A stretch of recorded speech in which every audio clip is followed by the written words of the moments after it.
So James Clear says in Atomic Habits to never skip a habit twice. What are some easy examples of some habits? Maybe brushing your teeth, taking a shower.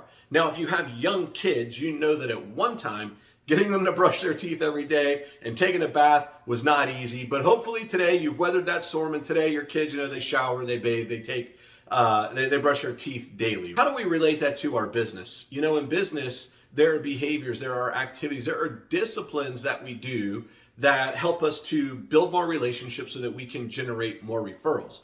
The reality is that if we're not doing those activities, there's probably not any business to be had, right? If you're not staying relevant, if you're not staying in front of people, if you're not developing your relationships, you're going to have a difficult time getting the referrals you need to have the business that you want. But there are behaviors and disciplines that you can execute on a daily basis or a regular basis that are going to help you have the business that you want. Now, what James is trying to say in the book is that if you skip the habit one day, probably not that big of a deal. If you skip it 2 days, you're probably going to have a hard time on day 3 getting into that habit, right? Getting back on that horse, getting in that habit. Hey, listen, there's some things in our life that are just the same. Like, hey, I don't know about you, but I'm like a habitual dieter. And here's one of the things that'll happen.